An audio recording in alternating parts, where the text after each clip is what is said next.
Hello, welcome back to the TNC Podcast. Brilliant timing by Chris there as he loses his camera, but we are live and we've got a whole host of things to talk about this evening, including the Luton game, Jamal Lewis, Ben Gibson signing for the Canaries, and what our expectations are for the start of the new season. Chris has just departed.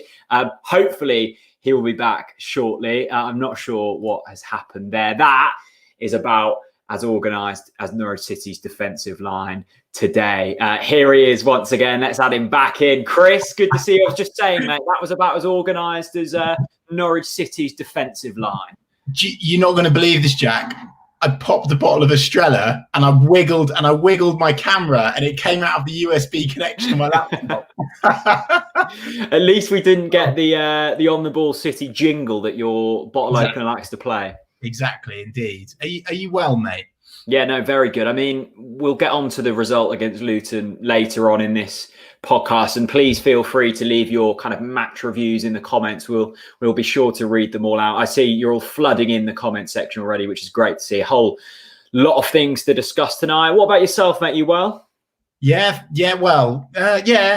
I'm much better now. We've signed a centre back. I think that's fantastic news, and to sign someone of Ben Gibson's calibre is excellent. I think that says a lot about Stuart Webber's ambition for this season. We'll get on to Daniel Farke's post-match comments, I'm sure later on, Jack, because there's quite a lot of interesting debate around those already.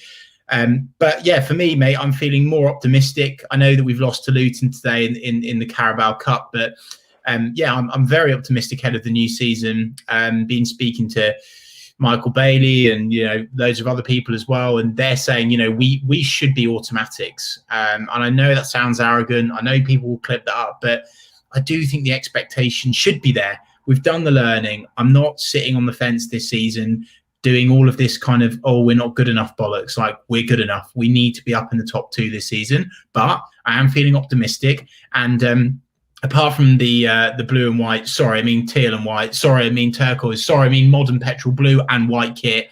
By the way, that's a 100% loss record now in the blue and white, teal and white, turquoise and white, modern petrol blue and white kit. But yeah, apart from that, feeling good, mate.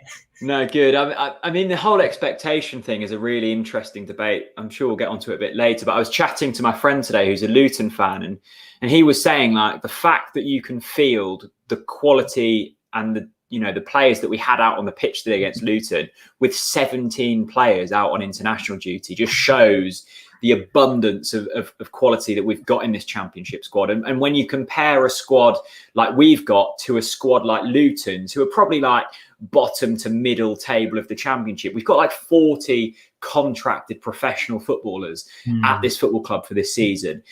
I was watching our podcast back from last week because I know we were both slightly intoxicated with beverages, and I can remember sort of saying some mildly amusing thoughts ahead of the season that we're going to win the league by a mile and Dow's going to have a really good season. But when I watched it back sober, I did actually think, well, we've got a point there. We should be expecting good things from this side this season, shouldn't we?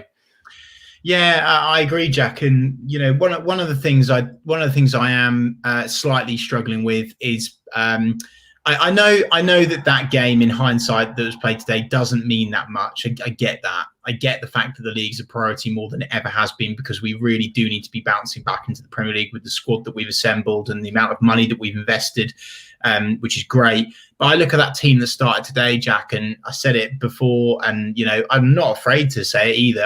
I do stand by it. I don't think there was any excuses today. I really don't. Yes, you've got Barden, McCallum, Mumba and Martin. So you got the four kind of youngsters in there. But I still see those other squad members as they needed to be carrying those boys today. And I am surprised at the way that the game fell apart. In my opinion, and let me know in the comments if you think I'm wrong here, the youngsters didn't let us down today. It was yet again the experienced players that let us down again, just like they did in the Premier League restart. And I'm trying to not get on their backs because it doesn't mean that much. But I am just a little bit frustrated because, we still play Tim Close and Christoph Zimmermann today, Stiepermann, Tete, Hugill, who we signed on big money for Norwich as well, right? By the way, Dowell, fantastic to see him score today. He did all that he could do today.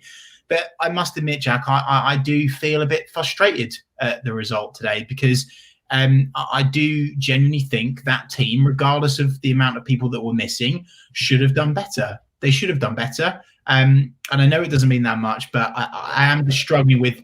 I think there's this Premier League hangover thing, isn't there? Right? And even Farke's comments post match, it's like he's still stuck on that auto tune that he was in the Premier League restart. So I really hope that the first league game we win and then we dispel of all of that crappy attitude.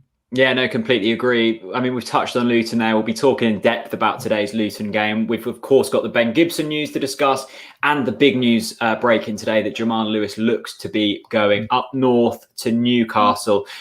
We'll be talking about all of that. If you do want to get your comments definitely read out, there's tons flooding in. We'll try and get through them. We've got a Ko-fi page. Let me come over this way.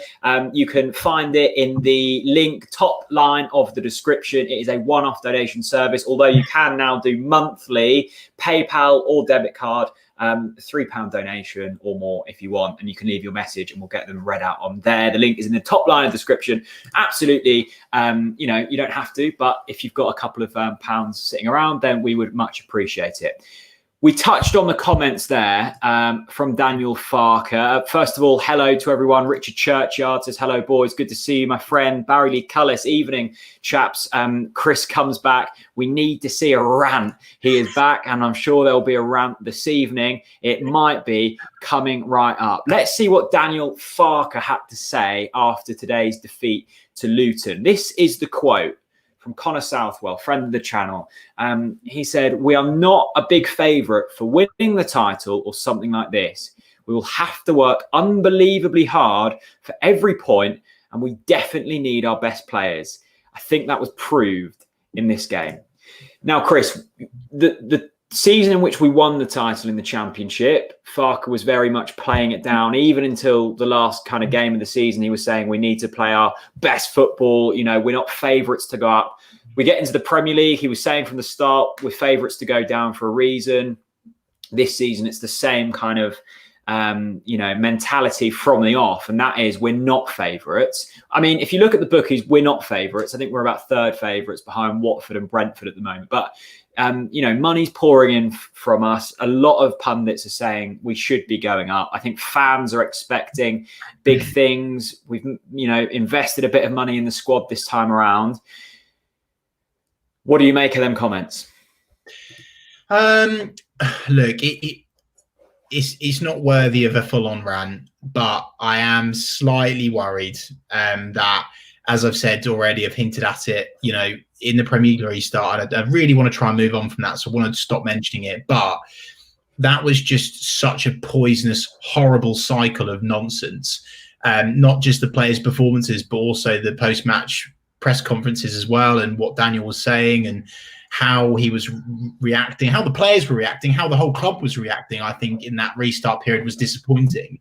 But I think I kind of actually would possibly flip it. I'm thinking potentially, and let me know in the comments what you would do if you were Daniel Farke, but I would be saying, right, boys, half of you sitting in this change room now, you've already got a medal around your neck. Not the medal for this season, but the medal that we've won. We've lifted that trophy. We've felt what it feels like. We know what it takes. So we don't have to do this kind of blasé nonsense of like, I just don't understand it, because we know that we can win the league. We know we've got what it takes to do it. We know that we've got more tools than ever before to do it, not just personnel, but behind the scenes. So that's not an excuse anymore.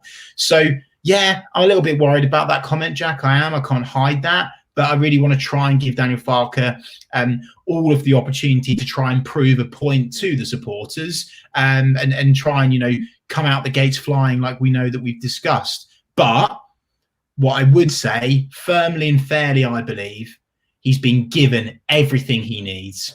Everything. Yeah. They've signed a whole new outfield team, Jack. The club is in profit. We're super healthy. He's probably got all of the personnel he wants. He's probably going to be able to keep hold of most of the players that he wants as well. Whether that be a good thing or a bad thing, let me know. But yeah, I just think excuses have been eradicated, and I don't want to be marketed to all season. I just want someone to stand in front of the camera and say, we were shit today. That's what I want. And it's not good enough because we should be in the top 2 of this league. Now, I know it's a cup game and I'm trying to keep it calm, but I'm a little bit worried about that. Yeah, I think it's just classic Daniel sort of mind games, isn't it? Managing expectation to a certain degree and kind of taking the heat off his players a little bit. We know that Stuart and Daniel will be expecting big things from this side this season. As you mentioned there, Chris, I think this is the first season in Farke and Webber's reign, which is, kind of 4 seasons in now, or this is going into the 4th season, that the squad is there and we are going, right, the tools are there, now deliver. The promotion campaign, we just went way above expectation. The relegation last season was, the squad wasn't there. We didn't invest. This now is the season that you could argue we've been building up to.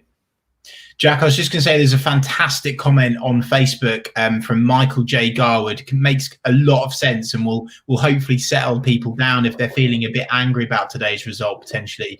In 2013, we lost to Luton, then non-league, I think. I think that's correct. Correct, yeah. In the FA Cup, that was so embarrassing, wasn't it, Michael? We finished 11th in the Premier League. Was that 11th or 12th? But I get the point. Today was annoying, but not reflective of anything going forwards. I think that's a very sensible comment, Jack. What do you think? Yeah, no, I completely agree. That cup game was, I think Scott Rendell scored for Luton. Harry Kane played for us that day and didn't make too much of an impact. Yeah, I think it's slightly different looking at that. That was under Paul Lambert, wasn't it? And Lambert never took the cup competitions too seriously. Farke does like the cup competitions. We've seen him take these cup competitions quite seriously in recent years. What I would say, though, is if you look at the Carabao Cup schedule, if we had have won today's game and then, say, progressed through the next round, you do have the possibility of playing 5 cup games in the month of September. We've already got, weekend, midweek fixtures in the league. If you then add the cup games on top of that, you've got such a packed schedule. And to be honest, I would have liked to have seen a better performance today. Of course I would have done. But I don't think it's the end of the world that we're out.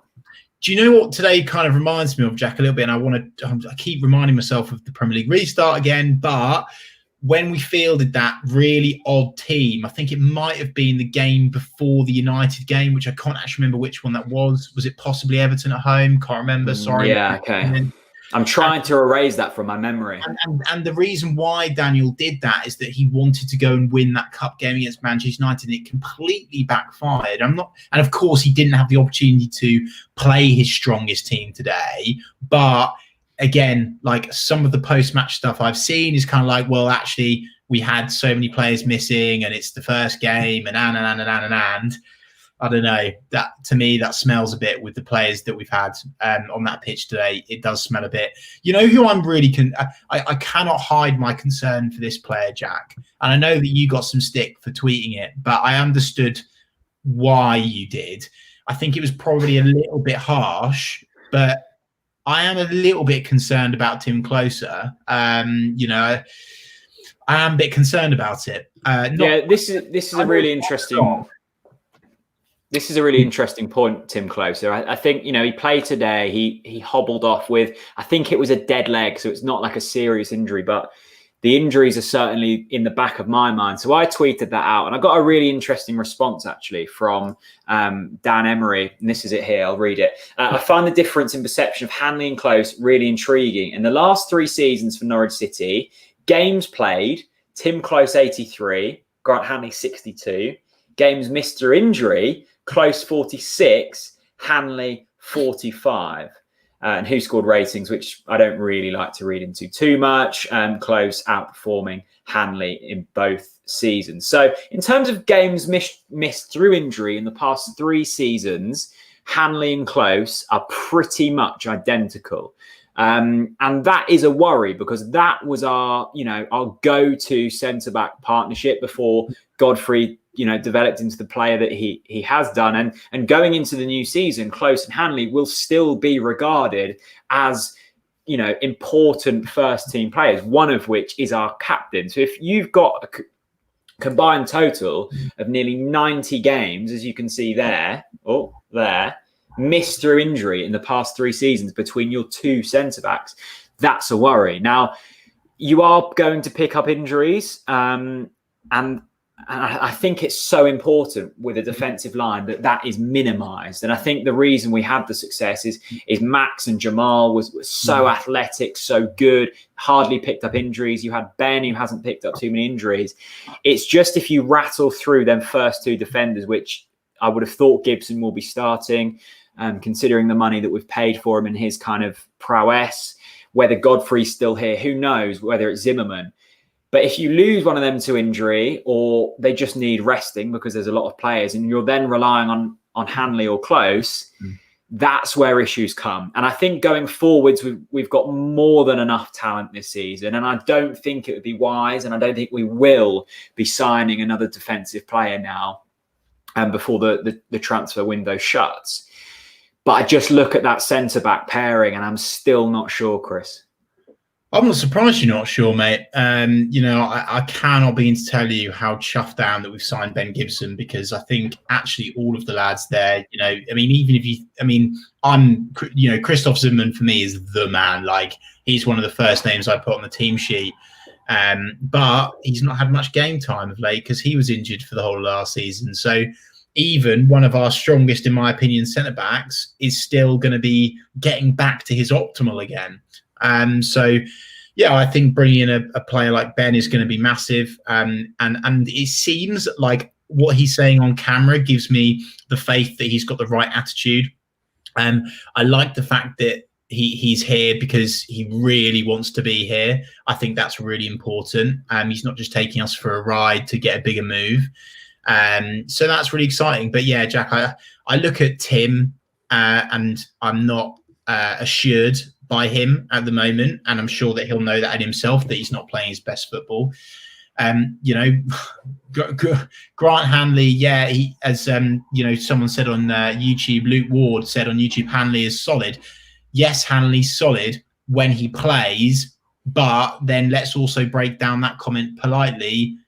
That own goal against Liverpool on the opening day of the season doesn't, to me, stink of a solid defender. That actually stinks of a defender that's got a mistake in him. I'm sorry. Maybe I'm being a bit harsh here. As I say, Grant Hanley is a beast from the East. I'll always, always respect him for that amazing run that he got to cross the ball into Tim Close against Ipswich. But yeah, I think you're bang on the money there, Jack. I think it's a problem. But Stuart will know that, and Daniel Farke will know that, and that's why they've done what they've done in the market. So yeah, definitely. And what them 2, defenders do bring, although their fitness records aren't the best, they bring a whole host of experience, which is going to be important in still a relatively young squad. I would have thought, though, looking at our kind of centre-back roster at the moment, if the current centre-backs stay... Did you say roster? Yeah, it's a bit American, wasn't it? So, if all of them stay, I'm probably picking the 2 Bens in Ben Gibson and Ben Godfrey to start the season. I think that's a fairly decent centre-back partnership. Ben Godfrey is... I need to not... I honestly do not think that Ben... I think that everyone's saying like, oh yeah, Ben Godfrey. But for me, I'd much rather Christoph Zimmerman and Ben Gibson. Really? Oh, mate, 100%. I just think, from what I've seen in pre-season of Ben, I don't think he's ready to start for Norwich. I'm sorry. Let me know. Look, if you think I'm wrong, let me know. But that's just honestly my opinion. I think that Christoph Zimmerman is so much more assured. He's physically stronger. He makes less mistakes. He's more willing to go and get the ball back. He's more organised. He's a smarter footballer as well, Jack. I'm sorry. That's just my opinion. You think Christoph Zimmerman is a better footballer than Ben Godfrey? Yeah. Really? Yeah, I'm putting it out there. I do. I'm sorry. I've seen too many mistakes. Sorry. Wow, that's a hard disagree from me. Well, I tell you what, Jack. All right, let me just strip this back. Is Ben Godfrey even a defender? Well, I think that still remains to be seen, doesn't it? Actually, yeah, Christoph Simmon's a better defender because there's still this debate of, is Ben actually a midfielder or a defender still? So for me, it's... Well, let us know what you think in the comment section. Just swaying away from football quickly, Sean Marshall Nicholl says, congratulations to Tommy Tribal. Yes, congratulations to Anna and Tom. Their baby was safely delivered, I think, yesterday. And I saw the club sent a lovely bunch of flowers to them. Lovely touch from Norwich City. It doesn't look like Tom will be at the club next season. So best of luck to Tom and Anna, wherever they decide to settle with their new baby. Wow, Albert says, agree, Chris. Ben Godfrey is in the wrong sport. No. Cheese on toast says Godfrey cannot defend. James Young says Zimmerman is more vocal and a better leader. He must start. Yeah. Wow, I wasn't expecting that reaction. I must admit, Chris, I prefer Ben Godfrey, I think, to Christoph. I love Christoph. Based on what? No. Right, let's do the old top. Seriously, let's do a top trump. Let's get the old top trumps out here. Okay, who's better at making tackles, Christoph Zimmerman or Ben Godfrey? I think in terms of what, reading the game or. No. We're not reading the game. That's intelligence. That's a different section. Okay. Like, if you wanted to, if a player is through on goal, who do you want to be following that player, Ben or Zim? Ben. I think Ben's got more strength. He's got more pace. He's faster. I'll give you that. He's definitely faster. But I don't necessarily think that you need pace as a centre, like that much pace as a centre back. Well, I guess your argument would be you don't need pace if you read the game well, and you're saying that Christoph reads the game. Sam says Ben Godfrey is the best centre-back or CDM in the whole championship. Debate that one, lads. Well, look, if Ben Godfrey is being valued at £30 million, which Norwich City were valuing him at, then that would probably make him, other than Ben White, well, he's not in the championship anymore. That would make him the most valuable defender, I would have thought. You've got Pontus Jansson, who I know you're a big fan of, Chris. Absolute wanker. Look. Ben, okay, sorry, I'm going to quickly interrupt again. This does back your point up, though. Jonathan Parker says, watch the goals back. I bet Godfrey is responsible for more in terms of losing opposition players. Well, yeah, I guess that is a fair point. I remember the goals against Burnley and Watford, I think.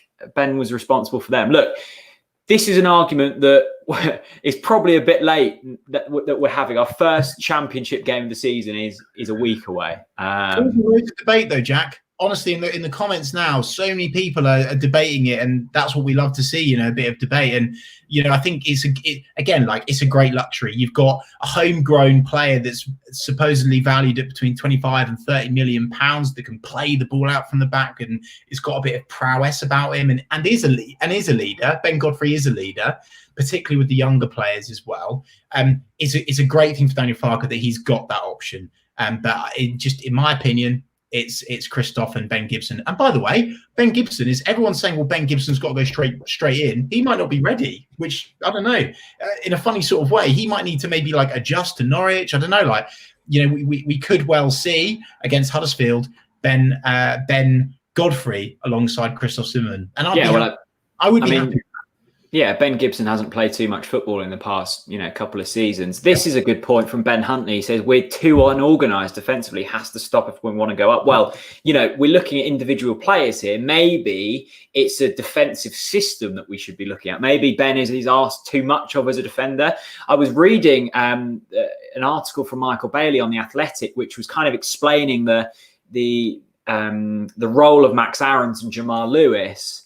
And I think he was taking an example from, it was one of the games towards the end of last season that we lost. We lost every game towards the end of last season. But he was essentially saying when we conceded a goal, Daniel's message to Max was, keep doing what you're doing, keep pushing high up the pitch. He wasn't too fussed that we'd conceded that goal. And you can get away with that in the Championship because we will more often than not outscore teams. You can't get away with that in the Premier League. So maybe Daniel is okay with being slightly unorganised defensively. If that means going forwards, will be far better. It's going to be really interesting to see. Let's talk about another defender that's been, talk of the town today, and that is Jamal Lewis. He looks likely, if not certain, to be going to Newcastle United. According to The Athletic and Michael Bailey, Norwich have accepted a £13.5 million bid, with the potential to rise significantly depending on performance-related add-ons. Norwich will also have a significant sell-on clause. Now, we spoke weeks ago, Chris, about Jamal to Liverpool. We valued him at £20 million. Liverpool weren't budging from their £10 million bid and a couple of million of add-ons. So it would have been about £12 million in total. This bid, with add-ons and with sell-on clauses, probably will reach that £20 million mark. For me, it's a good deal for the club. I'm not sure it's an amazing deal for Jamal, considering, Newcastle's ownership and structure. I'm not even sure they'll be in the Premier League in a season, in a season's time. But he will be playing Premier League football, and we can all agree that is where he deserves to be playing football. What's your kind of take on that initial news? Well, first of all, I if it's official and it's done, I wish Jamal all the best of luck. Fantastic player, fantastic person, such a kind guy. I've said 1,000,001 times in this channel that he's the nicest guy in the Norwich squad. He's always got a smile on his face, always got time for everyone, fans, and I think he's a top man, and I love that. I do love that. I think that he was one of the, yes, all right, he was caught out a few times at the highest level in the Premier League, but that's to be expected when the midfield were non-existent, particularly in the Premier League restart. So, yeah, I think, I'm disappointed to lose a player like Jamal, but we've got so much cover. We've got so much cover there now. And actually, it's the same for Maxi as well. Like, everyone knows I love Max, but we've got cover there. So if he goes, it's right for the club. And actually, I'm okay with it. It makes sense. For me, though, Jack, I completely disagree with your comment about Newcastle. I think that is completely wrong. I think Newcastle, of course, on the last couple of seasons have flirted with relegation a little bit.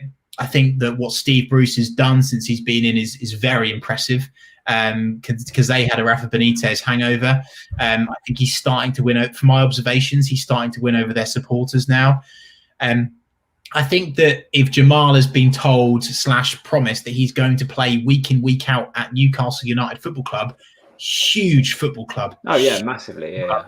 And actually, probably one of the biggest clubs in the Premier League still, by the way, in terms of their supporter base, what they've achieved, their history. And if I was Jamal, I would much rather be playing week in, week out at Newcastle, getting seen by all of the big teams than sitting on the bench rotting away at Liverpool and probably getting a loan move out. And by the way, I love, and I'm sure everyone will agree with me in the comments about this, I love all of the Liverpool fans that are moaning on Twitter today about it. Yeah, it's because your club didn't bid enough money, you muppets. Absolute muppets. And I'm so pleased that Newcastle have managed to secure a top player. Yeah, definitely. I certainly wouldn't wish this news upon anyone, but I did see today that the chap that they signed instead of Jamal Lewis might be ruled out for the first game of the season after testing positive for coronavirus. Obviously, that's really sad news, but 2020 has a very strange way of dealing with things. Max HD, good point. Look what happened to Murphy. Yeah, let's hope it works out better for Jamal at Newcastle than it did Murphy. Slightly different situation, of course. But once again, Norwich demanding high money, and rightly so for their players, and hopefully it will be the right move for Jamal. And as Chris says there, Newcastle, massive club. It's a shame the fans won't be there straight away, because when them Geordies get singing in St James's, it's a real racket in there. So massive club, good move for Jamal. We'll be playing Premier League football. That can't be too bad at all. Just a quick reminder, we've got a Ko-fi page. If you want to get your questions in, you can do. The link is in the top line of the description, as you see there. You can donate a one-off donation and we'll get your questions read out. Top line of the description. Thank you very much indeed. Can we change the Ko-fi wording from a coffee to an Estrella? We could do. Can we actually? Well, I think a pint of Australia is probably about £6, isn't it? Oh no, I'm not that posh, Jack. Come on. A lot of people. I had Nick Mash to WhatsApp me actually and said, "Are you drinking orange squash?" I am. Orange and pineapple squash. Oh, that's awful from you. Quite exotic. No, I love orange and pineapple. You're on a bit of a health kick at the moment, Jack, aren't you? No, I'm not. It's just I've been drinking, through the week. So I thought I've been working today, so I've had to stay sober, and it's good to come onto the stream, with my life in order somewhat. This is a comment about corners from What a Brew. For some reason, Daniel Farke loves to play zonally, as we have seen over Farke's reign. This has never worked and has to change in some way. Well, it hasn't taken too long. The first game of the season, and we're already talking about zonal marking. The one thing I noticed from today's game against Luton, once again, looking shaky from set pieces, Chris. Yeah, definitely, mate. I mean, I always pull out the Albert Einstein quote, doing the same thing over and over again doesn't work is just insanity, isn't it? And so it's just complete insanity to me. I have absolutely no idea. But look, it's not the first league game, and I think a lot of people need to kind of try and remember that. I'm fairly relaxed tonight, actually. I'm not that bothered.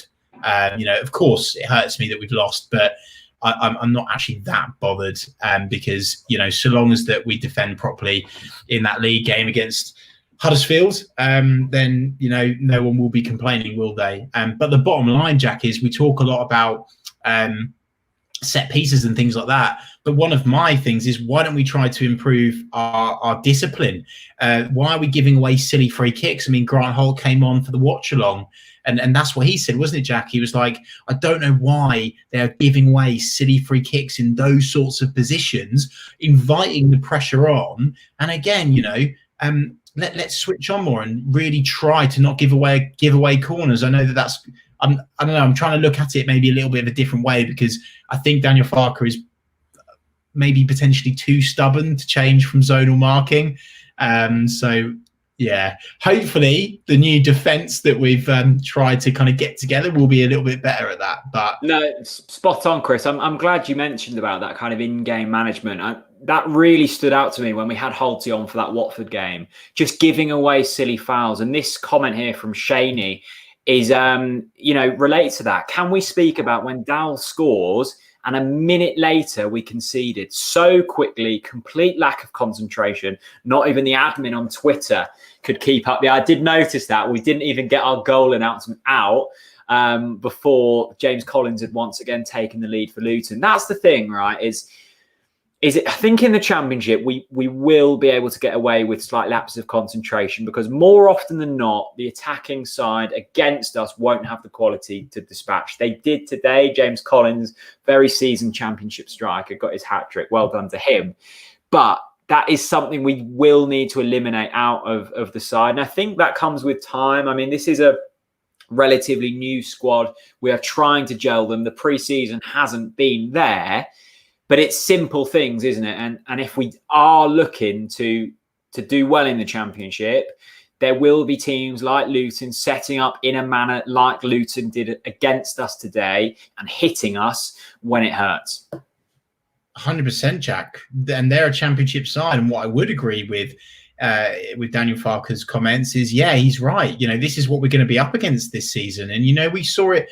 We've seen it time after time, Jack, in the Championship, particularly with the teams that are lower down the table. They come to Carrow Road.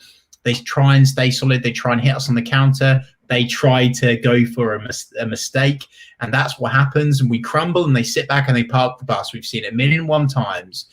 And so I think that we would be absolute blooming idiots to not realise that. But yeah. I'm already hearing from you some interesting language, Jack, about taking time and think, no. There is no time. There is no time. We win against Huddersfield on the first game of the season. We have to win that game, Jack. We need to come out the gates flying. And I don't think that it's fair. Absolutely, there should. I mean, we're going to talk about expectation in a minute. The expectation needs to be that we need to be beating most teams. Michael Bailey said to me the other day, we can only afford to lose 10 games tops, I think he said, right? And so I just think we need to be really careful with this whole, oh, well, they're new players and all this. No. We've just bolstered our squad. Yeah. Daniel Farke's been given all of the players, a whole new team, apart from a goalkeeper, because we don't need a new goalkeeper, right? A whole new team. So let's not be like, oh, they need time and all of this nonsense. Like, even the young players, Jack, we've signed them because they are the cream of the crop, top pedigree footballers, yeah, that are wanted by other European clubs. So we should absolutely expect those boys to go out and perform and get results. And it does worry me in that sense today, Jack, because, you know, we've had players that have been in the Championship, that have got the medal around their neck. They know what it takes. And we didn't see that today. I've seen a lot of comments saying, oh, it's going to take time to gel and this team weren't fluent enough. Well, no, of course they're bloody not, but they absolutely should be. You know, and Dowell, by the way, who's our new boy, yeah, goal, boom, first proper game. See, so for me, it's actually, and we've said this, Jack, it's so important that we just move some players on. We need to move some players on, mate, because I'm not worried about any of the new boys. I'm worried about the old boys. No, it's a good point, mate. And, you know, maybe I was using language that, you know, creeps in excuses. And you're right. That Huddersfield game next Saturday is huge. They're a team who are, you know, according to the pundits and neutral fans, one of the favourites to go down from the Championship. We are one of the favourites to go up. We have to hit the ground running. How good would it be to see a 3-0, a 2-0, a comfortable, professional performance from Norwich City on the opening day of the season? And more importantly, right, let's end this 12-game streak where we haven't won a game. We've lost 12 games in a row. The last two competitive games that Norwich City have played, we've conceded 3 goals from the 78th to the 90th minute. Twice. We are conceding late goals. We are losing football matches. That is a mental thing more than anything. We have to get that out of our system, and it's so important, as Chris said there, that we make that happen on the first game of the season against Huddersfield. Hopefully, look, today was a glorified pre-season game. We had a very changed squad out there, and it will be very different next week. But there are certain traits that I need to see gone. A quick thank you to Roger from Florida, who was donated on Ko-fi. He hasn't left a question. So, Roger, if you do want a question answered, mate, then drop me an email or something, or in the Facebook group that you get into when you donate on Ko-fi. So thank you very much. Niall says, would you take a point against Huddersfield? Stop the rot. Niall, no, get out. That's an atrocious statement. See, that's the thing. We need to stop this. Like, there's a difference between confidence and having a fair, proud expectation of our boys than arrogance. I understand that. I'm not saying that every game's going to be easy, but what I am saying is that we should absolutely, you know, demand that level of performance against Huddersfield. We should demand it. Like, we've signed some absolutely fantastic players. You know, Ben Gibson was worth, what was it, like 20 million they signed him for a couple of seasons back? Am I barking up the wrong tree? I think it was about 10, yeah. But a lot of money. I got that completely wrong. But you get the point. He's still a really, you know, really valuable footballer. And, you know, so we should demand more. You know, Jack, something that I'm really worried about, and St. John... Harrison Brown says, you know, along them lines, 3 points a must. The minute we let our standards drop, we're destined for mid-table. Yeah, 100%. And, you know, it'd be very interesting to see how Daniel Farke puts himself about the season, and in line with that, a very interesting comment, and I've been thinking about this for a long time, from St. John Dubai on Periscope via Twitter, Jack, 8:37 p.m. says, oh, no, it was actually one above that, Jack. It was today was not good enough. Farke has question marks about can he motivate his side. No excuses. And I said this before, mate, that, you know, this is why it's so important that we move players on, because I would agree with you, commenter. I'm not sure your name is actually St. John Dubai. But I would agree. It was. But I'd agree with you actually, because it's very obvious that in the Premier League restart that he couldn't motivate his players. And what we saw today was a team mostly full of the players in that time. And again, we couldn't get a result. And Jack, something that I find really fascinating is there's all of this talk now about who's going to start for the first game against Huddersfield, and everyone's getting really excited, which is great. But I'm really fascinated by the opinion of we're starting. People have put out squads that played in the Premier League, like full squads, like minus Dowell. And for me, I think that's nuts. I want to be seeing a team mainly constructed of our new signings, 100%.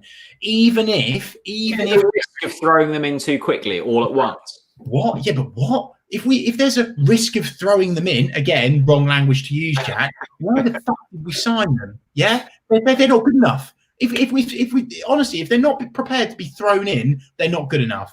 And and I'll give you an example of this, Jack. Yeah, Ballymumba. Everyone's saying, "Oh, he's not ready. He's not ready. Oh, is he going to go out on loan?"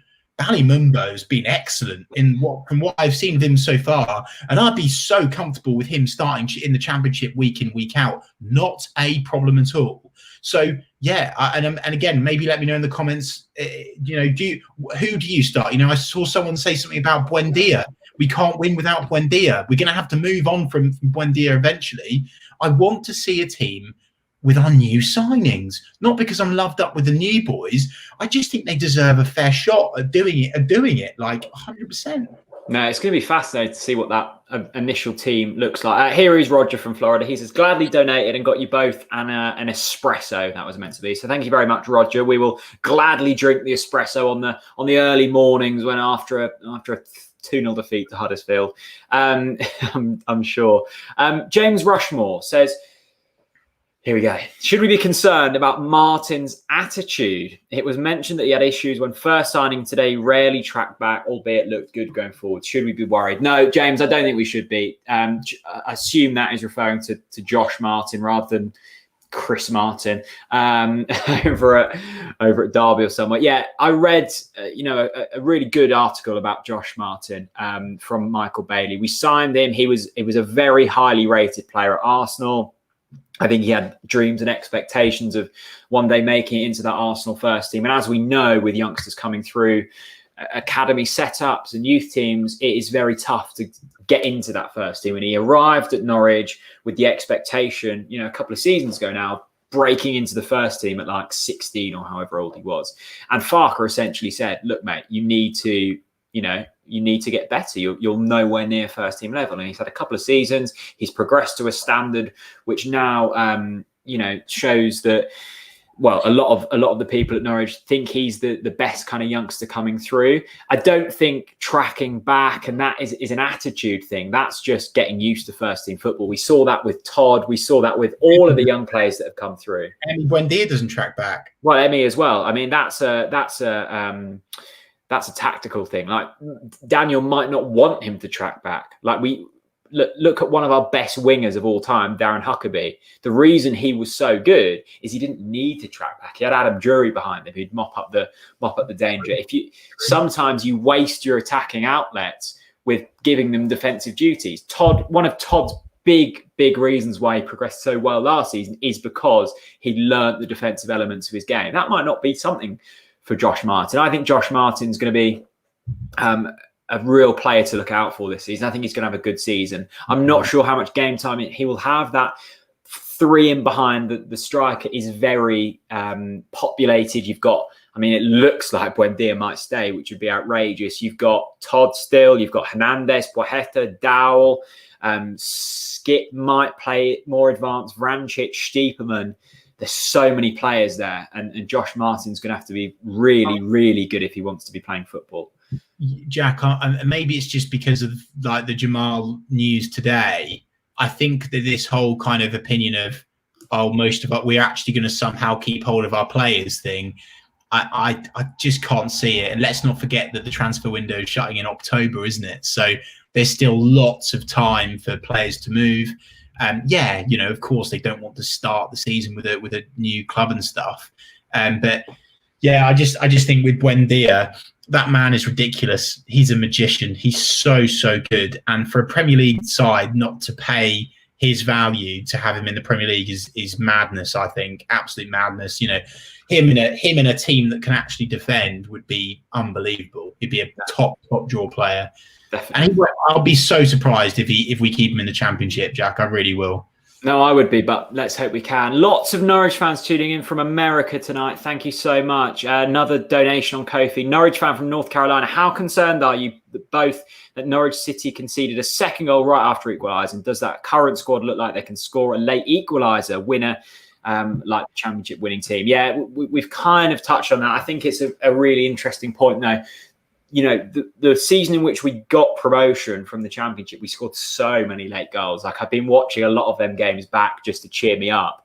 The goals against Millwall and Nottingham Forest, and there were so many late goals that season. And that is, I think, a fitness thing. And I think they were so just in tune with their bodies that season. You know, the double, triple sessions really paid off. We didn't see it in the Premier League. I think we just lacked quality.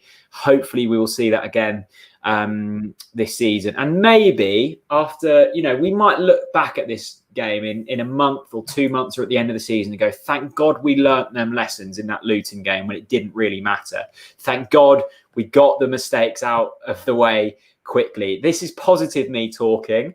Negative me saying, well, it's just the same mistakes happening again. But I don't think you can read too much from today's game. I really don't. But thanks so much for the question, my friend. This is a good comment. I've lost it now. It did quickly come up. It was about Stiepermann. Oh, right. Let's see Stiepermann's future looking like. Is it at Norwich City? Because it feels as if Farke is trying to kind of sculpt them into this side, but with little effect. I think that's a bit harsh, Jack. I think Marco's got a future in Norwich. But what does he with the new signings? You know, Dowell, you've got. But mate, he's a utility player, isn't he? You know, Marco's the kind of guy that can come on in the second half of a game, can muscle himself on the ball, push players about, and don't forget that still, possibly apart from Emmy, you know, Stiepermann is the man that can read Teemu Pukki better than any other person in that team, apart from maybe Emmy Buendia. He's the man that seems to know how to unlock Teemu Pukki. So I think absolutely Marco deserves a future. I've seen so many comments, Jack, about Mario Vrancic. I've seen it over and over again in the comment section about, you know, Mario's done. Actually, it kills me to say, but Mario's got to go. I'm seeing a lot of these comments, and you know, this is it, Jack. Like we've said it before, we said it last week. It's going to be so interesting to see who they sell. And for me, I just think we need to. I think the Norwich fans are sometimes a bit too loyal as well. Like, you're being loyal with Stiepermann there. Like, you're talking about moving players on, and then yes, I know, but I'm being loyal to Stiepermann because he's actually been a decent player for us consistently over. But so is Mario Vrancic. Mario Vrancic hasn't played enough football, mate. I think that's really unjust, actually. He never even got a chance in the Premier League. So you're neither did Stiepermann. Exactly. But okay, all right, fair enough. I think I just think that the Norwich fans need to open up and be like, actually, you know what? This might be quite good to move on these players. Like, for example, everyone didn't care when they said about Tom Tribal going. All of a sudden, Tom Tribal had an attitude problem and all this nonsense, yeah? That, you know, it's okay. You know, Tom's been at the club for a period of time.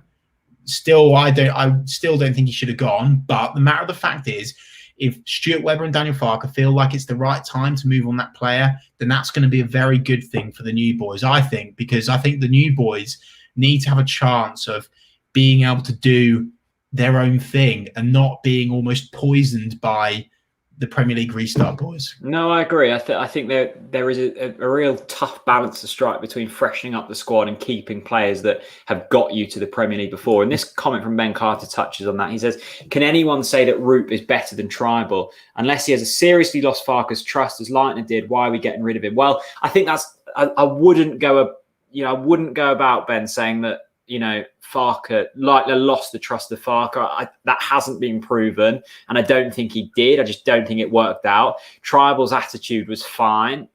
There's no hard feelings there between him and Daniel Farke. Teams change, players need different things from clubs. Leitner and Tribal will go on to have successful careers wherever they are elsewhere, and they have done all that they needed to do for Norwich City. Touching on Roop, I'm still not sold on Lucas Roop. I think there is a player in there somewhere if you really dig deep enough. I think you've got to do a lot of digging to find that player.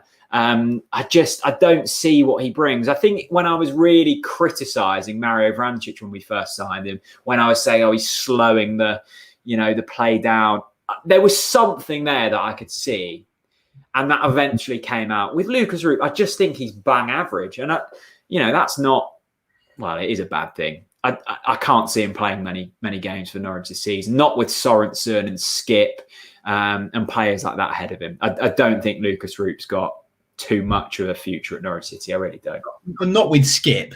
I think Oliver Skip is definitely the man in that position, 100%.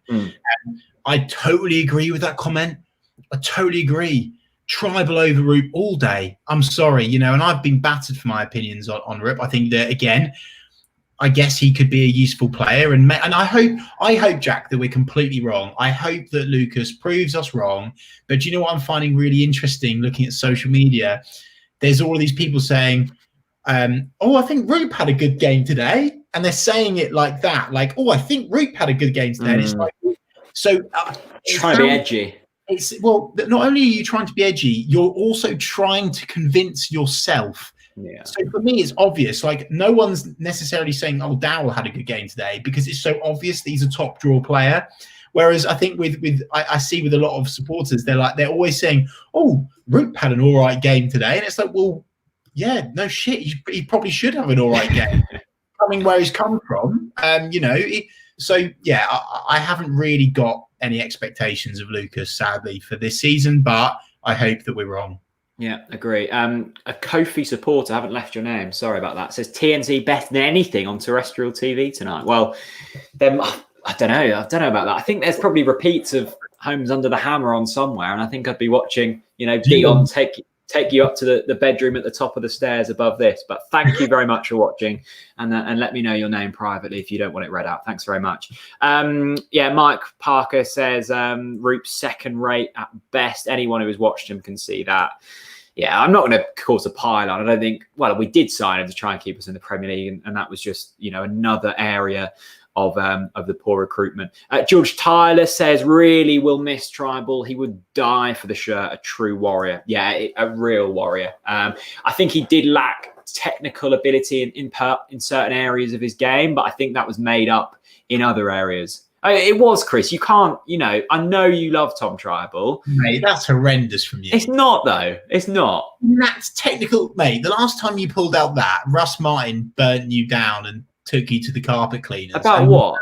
I remember you saying that Russ wasn't technically good enough. I remember that. But to be fair, yeah. No, mate. Right. I'm like that. I love Tom. Tom's gone. Okay, let's not talk about Tom anymore. He's gone. Exactly. He's good. Jeremy says, "Yeah, Britain's Got Talent is on. Not for me, Clive." Well, in that case, it probably is. I mean, what would you rather, Amanda Holden or Chris Reeve on your television? I know who I'd rather, and that's certainly Chris Reeve. Okay, Chris. If anyone wants to get their Ko-fi donations in, make sure you do in the next few moments. We'll probably be going for about another 15 minutes. We've been doing these live podcasts for quite a while now, and we always say what's going to be coming up in the next week. I'm going to change that question now. The new season is upon us. Pre-season is done. The Carabao Cup is done for the season. We're out. Let's forget about that. Yeah. The championship season starts on Friday night. Our game is Saturday.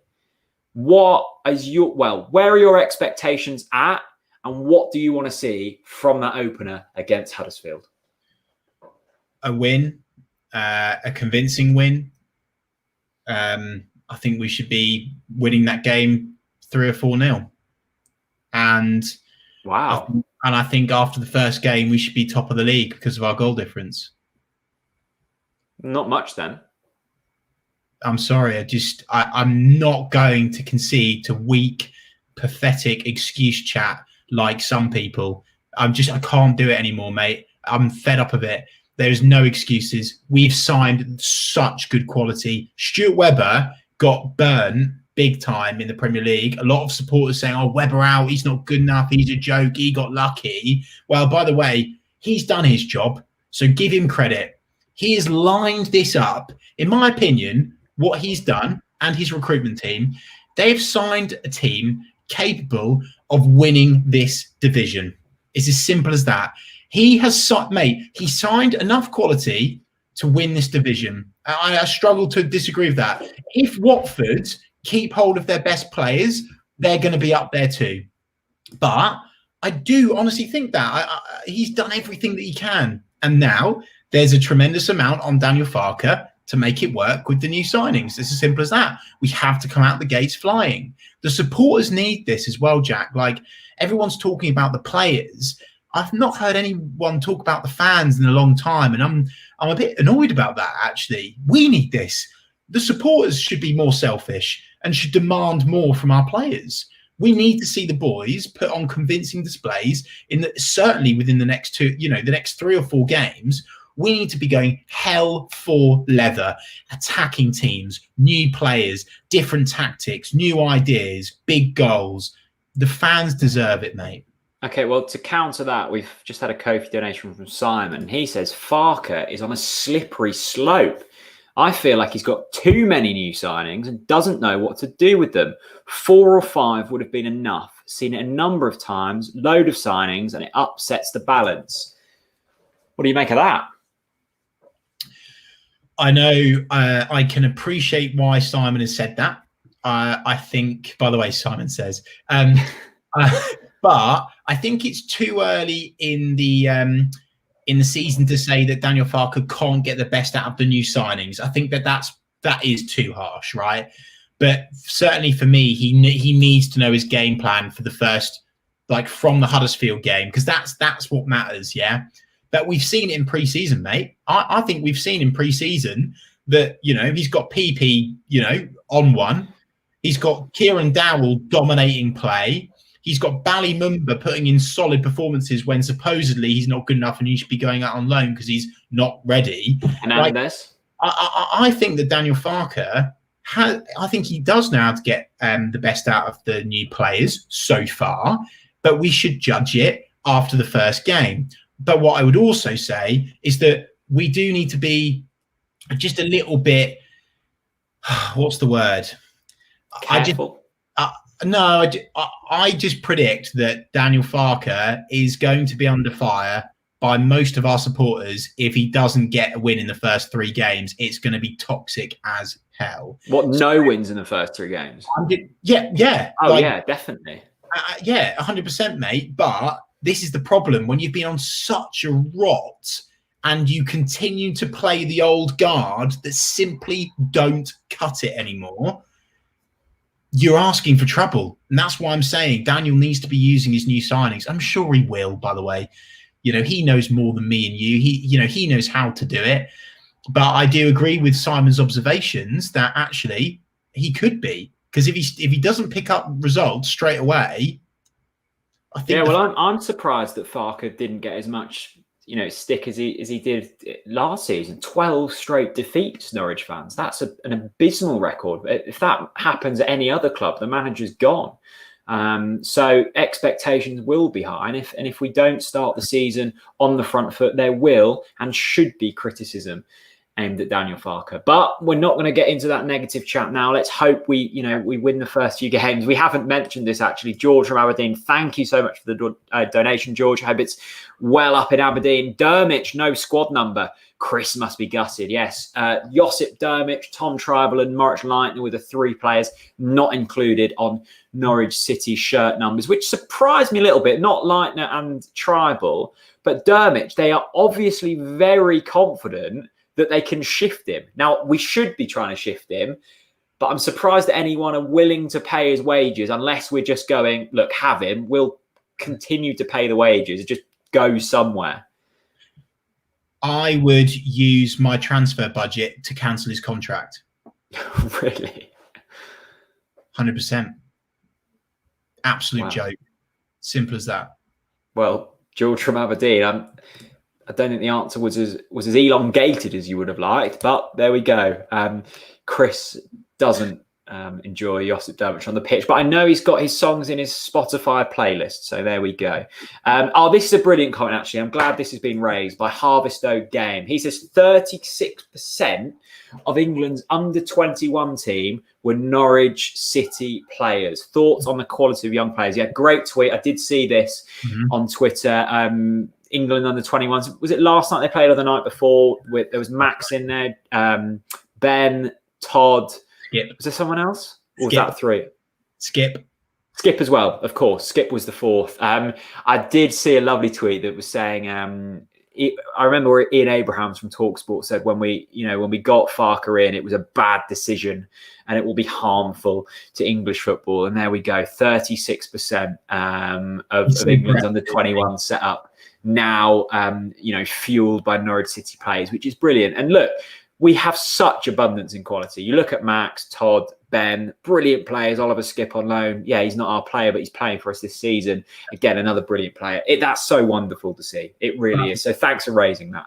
And by the way, Daniel Farke deserves credit for that because of course, he's blooded those players in, and he is the reason why they're now in that squad. 100%. And this is like another reason why I think that the Norwich fans should,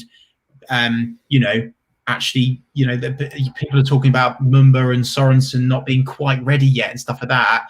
I always draw it back to Max Aarons, and that was a masterstroke by Farke, throwing him in against Ipswich away, by the way. And since then, just such an insane performance level. So I think Daniel Farke deserves tremendous credit for blooding in the young players. He's very good with the younger players. And for me, that's why I'm going to say it again, sound like a broken record. Play the youth, play the new players. Let's do something different now. It's time to change. No, definitely. And you look at the young players we've got this season, new players, Poeta, Skip, Dowell, Mumba. Who else have I forgotten? I think the majority of our signings, other than Ben Gibson, were under like 22 years old. So more exciting youngsters. Okay, we'll get one more Kofi comment in. Thanks to everyone who's donated, by the way. It means the world to me and Chris. Shaney says, hi lads, good live streams as always. Here is my point. The whole Norwich team simply have to get off to a good start. The first 10 games, in my opinion, is crucial in how our season will go. We must, and I mean must, get off to a winning start to stop the rot. What are your thoughts? Shaney, I completely agree with you. The first 10 games sets the tone. It's like the first hole for a golfer. You start the first hole, right? You hit that drive down the middle of the fairway, and that sets the tone for the round. It's going to be the same for Norwich City. I think, scrap the first 10 games, it's the first 3 games. Yeah, it's the first 3 games. If you start the season with 3 straight wins, which Norwich City should be doing, people forget about the 12 straight defeats. Norwich fans and football fans have very short memories. And then it's the positive train. And it's hard to get off the positivity train. Once you're on it, the momentum keeps going. And Norwich City could and should then have a good season. If you lose against Huddersfield and off the back of a defeat to Luton, I know you're only a game into the season, but mentally it's all very different. So, yeah, completely agree, Shaney. A very, very important few weeks for Norwich City. Jack, is our next TNC podcast live stream? Is it after the Huddersfield game? It will be after the Huddersfield game, yeah. So it's going to be really interesting because if we lose... Well, let's hope we don't. Yeah, but I'm just telling you now, if we lose, we're going to need to ask people to put more budget into Kofi, and I'm going to need to be stocked up on Estrellas, I tell you, mate. I don't know if I'm going to be able to handle that, particularly if he starts all of the old guard. Like that'll frustrate me so much. Zonal marking, old guard, lose 1-0. We shall see. And with that being said, we will catch you next week. We've got so much video content coming out in the lead up to the game next week. We've got opposition previews. We've got championship predictions. We've got previews in general. There will be more news, I can suspect. We've got a podcast straight after the game. So join us for that. Will Grant saying TNC live podcast percentage 0%.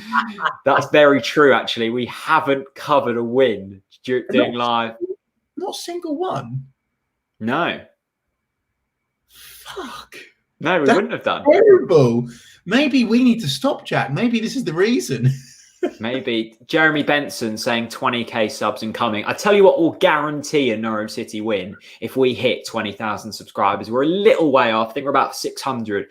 So if you are watching this, you know, the 500 of you watching, hit subscribe if you haven't already. You'll get notified every time we upload. So subscribe to the channel. Loads of video content coming next week. Live podcasts will continue throughout the season. Thanks to everyone who's donated on Ko-fi. It's not too late. Get your questions in. I will email you an answer if we can't answer it on here. Chris, the season is nearly upon us and I'm nervous. I just want to say, Jack, before we close off, really, really excited to say the next season, I'm going to be hosting some opposition previews. Jack will be as well, I'm sure, with the best fans of other clubs. And I mean the best fans of other clubs, not necessarily people with the most followers, actually, but people that are just their clubs through and through. They bleed their football clubs. So their opinions on their clubs will be really hearty, really meaty. It's not going to be sitting on the fence. There could be some awkward conversations as well, where there's going to be some arguments on camera between us.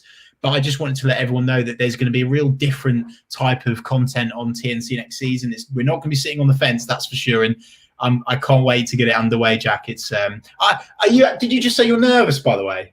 No, I'm excited. It's a nervous excitement. Come on, we can't be bloody nervous. I'm not nervous. We'll start an El Hernandez, Kieran Dowell, maybe Pookie up top. Or do you start a Hugel, by the way? That's a discussion for next week, I think. I'm really excited for this season. Strap in. Talk Norwich City will be going to the next level, and hopefully Norwich City will be as well. Chris, thanks for joining me tonight. Thanks to everyone who's joined us in the comment section. As I always say, these are such a pleasure to do. It's lovely to speak to all of you. You know, over these podcasts, it's really, really tough not being able to go to Carrow Road at the moment. And hopefully this is some kind of replacement for the interaction that we all love at the lovely Carrow Road. Thanks for watching. Hit subscribe if you haven't already. And we will see you again next week for Huddersfield, the first game of the championship season. And let's hope we get off to the season with a win. See you later. Have a good evening. Kick it off.